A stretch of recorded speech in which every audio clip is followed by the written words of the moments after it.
a garden tour, Tank? Tank, are you ready for a garden tour? Let's go. Alright. Alright, here's where we're going to start. We're going to start with the little first pot right by the door here. We got some New Guinea impatiens and some beautiful, I think it's called like Diamond Frost. Anyways, it gets big and bushy and beautiful.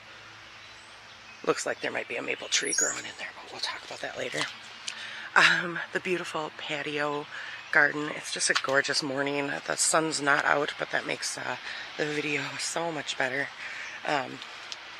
This pot I was really proud of. I hope that it works out. Got some angel wing begonia, regular begonia, some snapdragons, and million bells, although I don't think that's what they're called anymore. Capuchina, I'm not going to say it right. And then we've got some impatiens in that pretty little iron thing that Bill got from work, from his, I think it's white elephant gift for Christmas. We love it. So we have that. We have our more New Guinea impatiens, and my mortgage lifter tomato, pride and joy. And then just some more pretty little, basically the same thing as over there, with a Hot Lips salvia added to the back of it here. So that's exciting. This is called, this is actually a house plant that then I bring outside. It looks like it got pretty rough. It got like, I think it got burned by the sun when we first brought it out here. But it's called a golden shrimp plant. And it's just got these beautiful little yellow with the little white. I think those are the shrimps that are coming out of there. So that's just starting to bloom. Hopefully that'll recover. And some lavender with some begonias on the patio. Still got the couch covered from all the rain. We've got this little hosta garden here that'll come up. It looks like it got a little bit of a beating over here by this green and yellow, or green and white one, but hopefully that'll recover. Got my little hummingbird feeder stick that I made for my tiny little hummingbird stick, and that actually is supposed to be in the flower pot there, so might need to move that, get it where it belongs. Just some more pretty stuff. This is a hanging basket that is supposed to hang on this hook right here, but it's too heavy, which is great because it holds enough water to keep the plant watered, but it's too heavy for the shepherd's hook, so we'll have to find something else to do with that. Just some pretty flowers that around the base of the patio. That we've got a cigar plant, and I think that's some kind of a trailing begonia. And then we've got our mandevilla that will climb up its new trellis. We're really excited to see that start. It's just kind of starting to sort of grow some tentacles that will tentatively climb up there. I'm still thinking we need to maybe put some nails or something for it to be able to grab a hold of on that 4x4, but it'll get there, I'm sure. And then this is our green stock planter that I'm just in love with.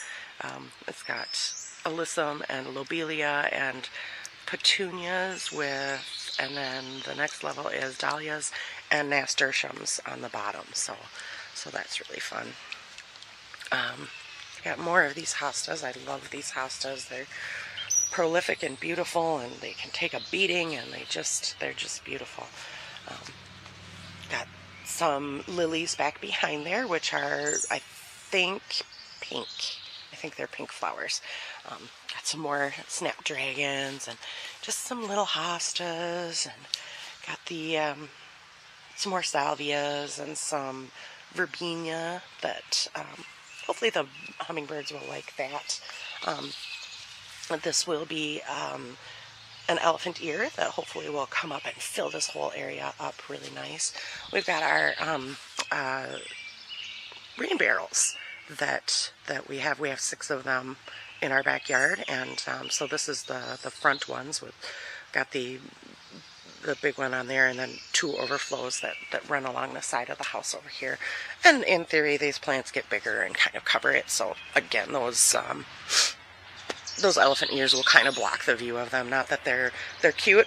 Bill put posters on them, but we still need to, yeah, try to cover them up. And at the same time, leave access to them. So this is our new trellis for some fun climbing things that I'm going to grow this. I've got 2 squash that are going to grow. I've got a honey nut squash, and I got a honey bear squash on that corner. I'm going to grow sunset runner beans here, and in this corner is going to be a Kajari melon that are just starting over on the patio. Oh, look at this little garden rodent. Tank makes an appearance. Hey, bud, are you going to come help? Good boy. Over here is the iris garden. The iris garden needs some help. It didn't turn out as cute as I thought it was going to, so I think that's going to get dug up and probably put in the back garden. If they want to come up and be irises, they can. If not, that's okay too. This is a beautiful yellow daylily that excuse the dog. Yeah, and a helicopter apparently. This is going to be mostly a tomato garden over here. I've got some loosestrife growing, and I can't think of what this is called off the top of my head. It'll come to me eventually. Got some tiger lilies in the back. There's going to be some cannas that will grow in the corner there, and that's just beautiful. Fills in that corner by the end of summer. And then we've got the mammoth sunflowers growing along the fence in the way back there. So some little annuals that are growing along here with this beautiful geranium. And then over here we've got a hosta that I actually grew from seed a long time ago, 10 years ago, and it's just it comes back. It's hard to say what it is. It's a cross between something and something, and it comes back every year. It's beautiful. This little area back here, this has got to get cleaned out. That's mostly just volunteer plants that have come up back here and are just kind of taking over, and it's not working out for me. So that's gonna be one of my projects, is to dig all of that out and, you know, possibly put some tomato plants or something in over here, just make it a little more pretty and a little more productive.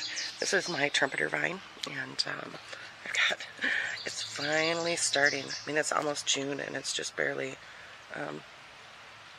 bringing up. It's just, the birds just dive bombed me, just barely bringing up and its leaves finally, so that's kind of nice.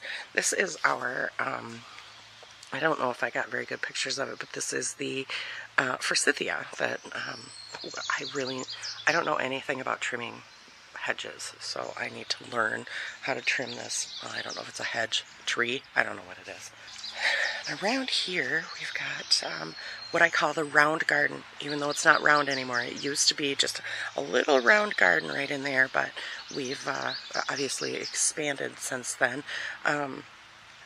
There's a lot of hostas and a lot of lilies, not daylilies. There's a couple of little daylilies in there, but mostly just tiger lilies, tree lilies, some short little orange beautiful lilies, and it's beautiful. Along the side over here are some echinacea that will show once the garden comes up. I have this ugly bird bath that the birds just love. I don't have the heart to get rid of it.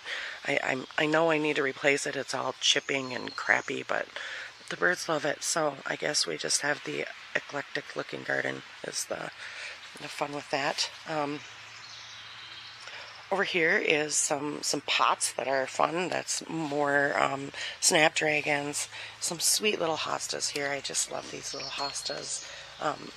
Along here, they're just tiny, just like a foot comparison. They're tiny, and so yeah, I might need to re-dig them and separate them out, but they're kind of volunteers. I don't remember purchasing those, so that's really fun. It's a combination of something. This is some calendula, or calendula. I like calendula better, but I listened to the people on YouTube saying that, did we just go out of focus? I listened to the people on YouTube saying that it can be invasive and will reseed itself, so it got put in a pot rather than just in my garden. I've got more sunflowers back here, a different loosestrife. This is actually an interesting loosestrife.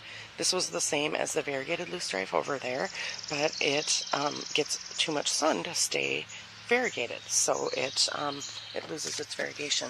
And here's one, the little ones that are still down in the shade, they keep their variegation. So that's kind of neat.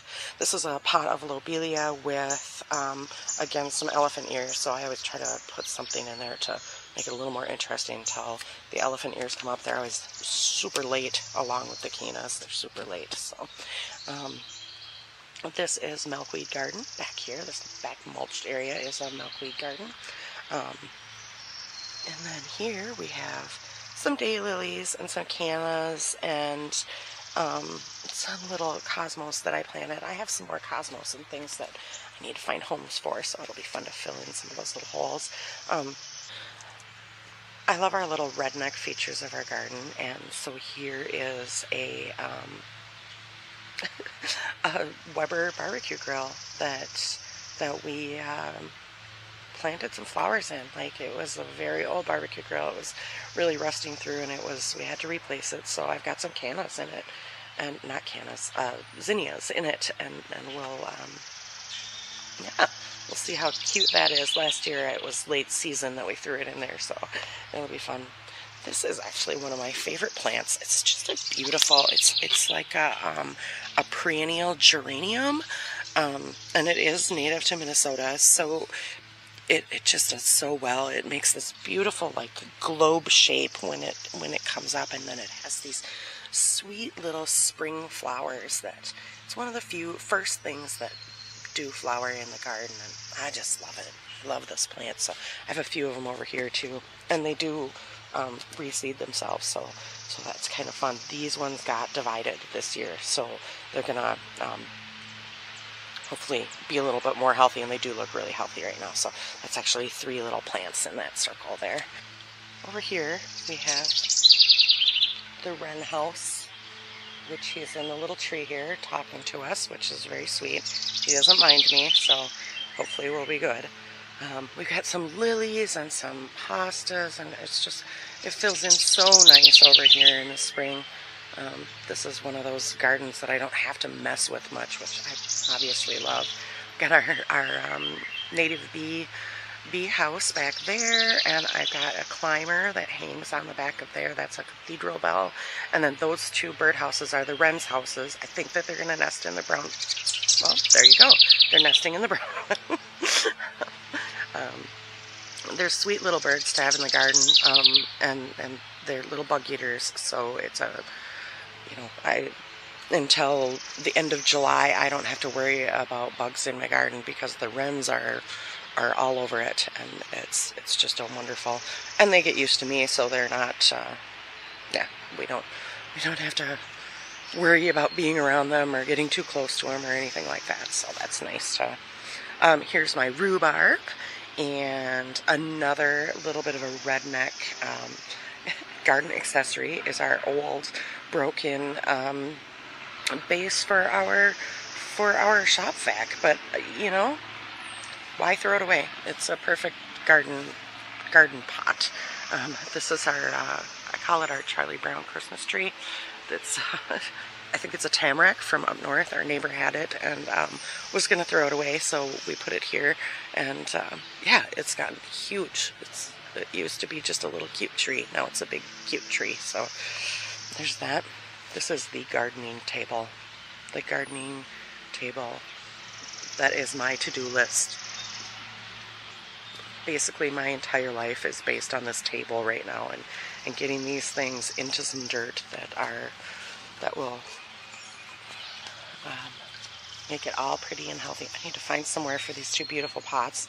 Got these beautiful, I think are they begonia? I think they're a trailing begonia. I don't know, someone could correct me if I'm wrong, but I know that they're very, very pretty. So yeah, we've got some gardening to do. Got some planting to do. I just did this planting yesterday.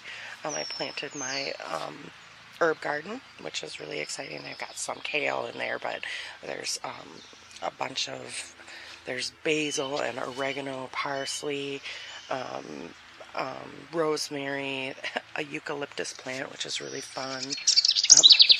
Over here is more. We got a bunch of mint plants and some dill and some chamomile. Oh, good.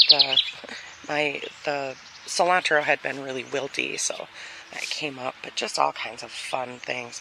The cold frame will move out of here, and this will be the path up into the back garden back here.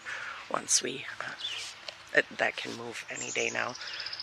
We're just trying to find a place for it. So back here is the ginger plants, and that needs to be controlled a little bit. And then in the back here is my grandma's peony, and then some hostas, and back along the fence there is a lot of more milkweed for the butterflies, so that's exciting. This is my ginormous hosta. I love this guy. He's healthy, comes back every year, and he lives with this bird bath back here.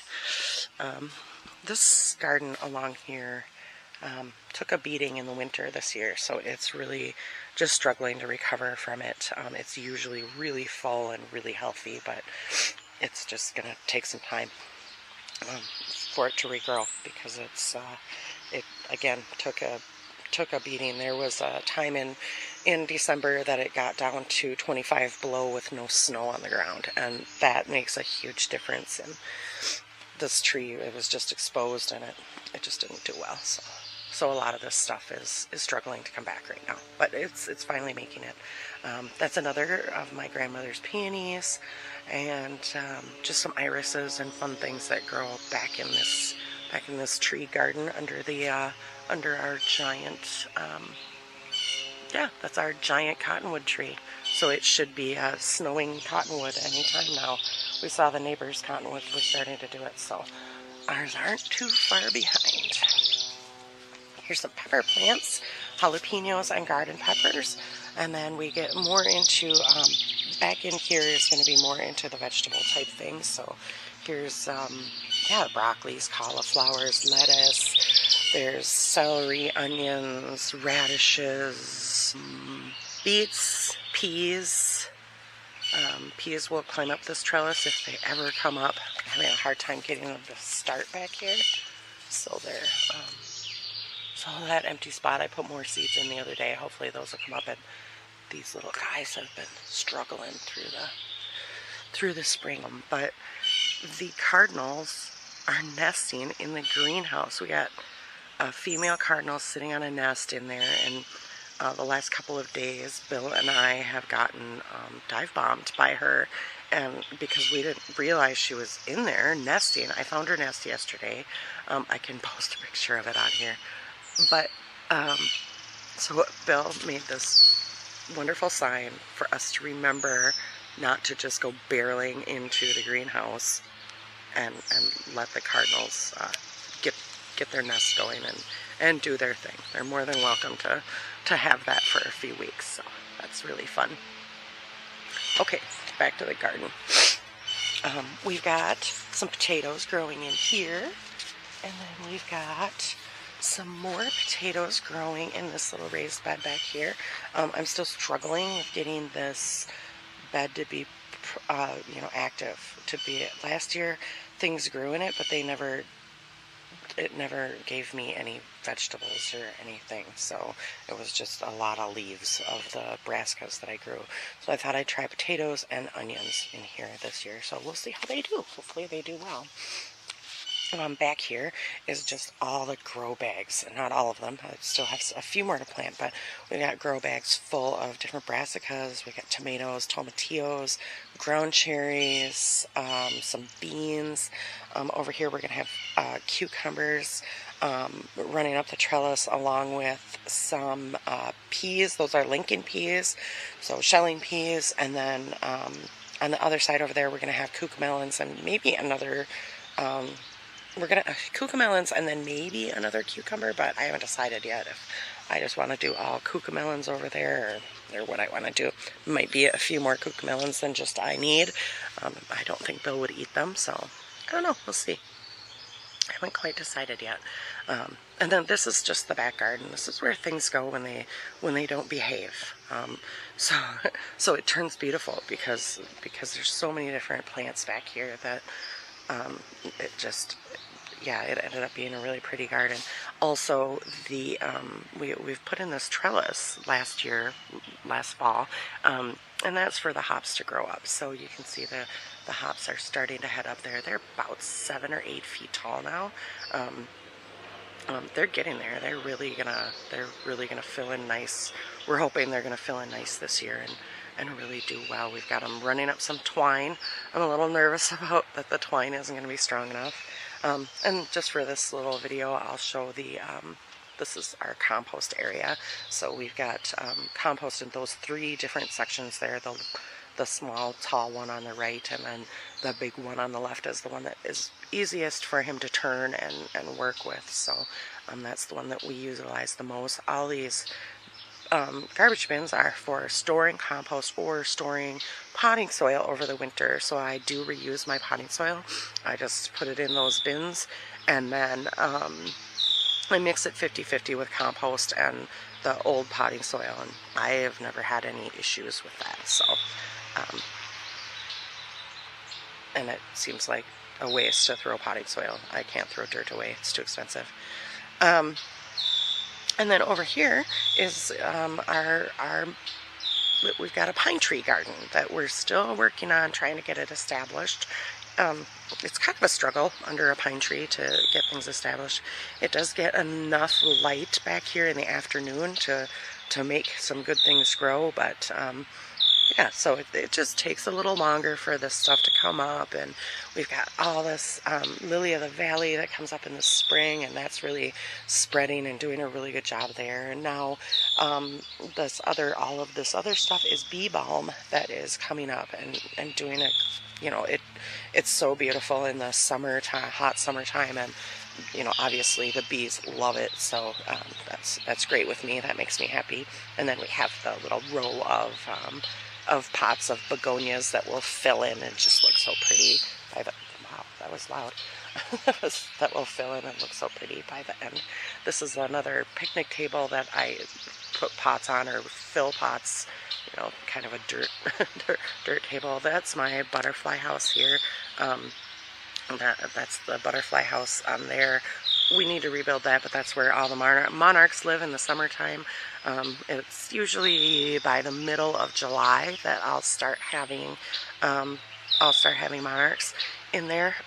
We are thinking about rebuilding that.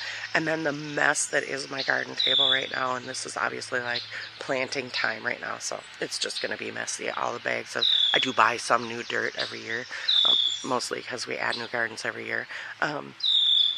So just all of this stuff that needs to be recycled and cleaned up, and you know, we've got tons of little pots and all of that. So that's the end of the garden tour. Here's the whole garden. We do have a dog, so our grass always takes a beating, and we have to put some grass seed out there without the birds eating it